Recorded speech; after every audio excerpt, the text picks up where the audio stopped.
నమస్తే, welcome to I news. నేను హిమ. పశ్చిమాసియా యుద్ధం అత్యంత భయానక స్థాయికి చేరుకుంది. ఇరాన్ ఆర్థిక మూలాలను దెబ్బతీయడమే లక్ష్యంగా ఇజ్రాయెల్ తన వ్యూహాన్ని మార్చింది. ఆదివారం అర్ధరాత్రి టెహ్రాన్లోని ప్రధాన ఆయిల్ ప్లాంట్లు, చమురు నిల్వ కేంద్రాలపై ఇజ్రాయెల్ బాంబుల వర్షం కురిపించింది.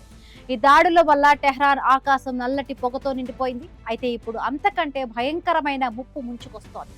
టెహ్రాన్ పై విషపూరితమైన ఆమ్ల వర్షం అంటే యాసిడ్ రైన్ కురిసే అవకాశం ఉందని అధికారులు హెచ్చరిస్తూ ఉన్నారు.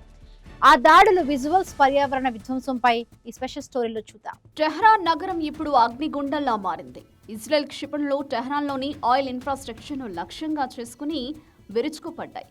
4 భారీ చమురు నిల్వ ట్యాంకులు, ఒక పెట్రోలియం ట్రాన్స్ఫర్ టెర్మినల్ పూర్తిగా ధ్వంసమయ్యాయి. ఈ దాడుల్లో 4 ప్రాణాలు కోల్పోగా ఆస్తి నష్టం ఊహకందని స్థాయిలో జరిగింది.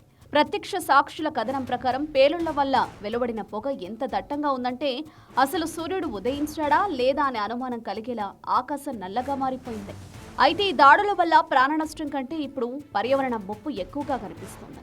ఆయిల్ ప్లాంట్ల నుంచి వెలువడిన విషపూరిత వాయువులు వాతావరణంలో కలిసిపోవడంతో టెహ్రాన్ ప్రజలు ఊపిరి పీల్చుకోవడానికి గడగడలాడుతున్నారు. దీనికి తోడు యాసిడ్ రెయిన్ అలర్ట్ జారీ చేయడం ప్రజలను మరింత భయాందోళనకు గురిచేస్తుంది.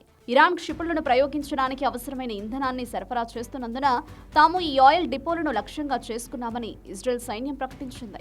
యుద్ధ క్షేత్రం నుంచి అందుతున్న సమాచారం ప్రకారం అమెరికా, ఇజ్రాయెల్ దళాలు ఇరాన్ను బలహీనపరిచేందుకు వైమానిక దాడులు ముమ్మరం చేశాయి. ఇరాన్ దగ్గర ఉన్న యురేనియం నిల్వలపై కూడా దాడి చేసే ఆలోచనలో ఉన్నట్లు తెలుస్తోంది. అయితే నేరుగా భూతలంపైనే యుద్ధానికి వెళ్లడం వల్ల కలిగే నష్టాలను అంచనా వేస్తూ అగ్రరాజ్యం ఆచితూచి అడుగులు వేస్తోంది. అటు ఇరాన్ కూడా వెనక్కి తగ్గడం లేదు. ఇజ్రాయెల్ నగరం టెల్ అవీవ్ పై బాలిస్టిక్ క్షిపణులతో ఎదురుదాడి చేస్తోంది. అక్కడ కూడా ప్రజలు బాంబు షెల్టర్లలో తలదాచుకుంటున్నారు. ప్రస్తుతానికి టెహ్రాన్ ప్రజలు ఒకవైపు బాంబు మోతలతో, మరోవైపు విషపూరిత గాలితో పోరాడుతున్నారు. యుద్ధం ఎక్కడికి దారితీస్తుందో ఎవరూ ఊహించలేకపోతున్నారు. పశ్చిమాసియాలో శాంతి అనేది ఒక కలగానే మిగిలిపోయేలా కనిపిస్తోంది. గాల్లో తేలుతున్న ఈ మృత్యువు నుంచి టెహ్రాన్ ఎప్పుడు బయటపడుతుందో చూడాలి.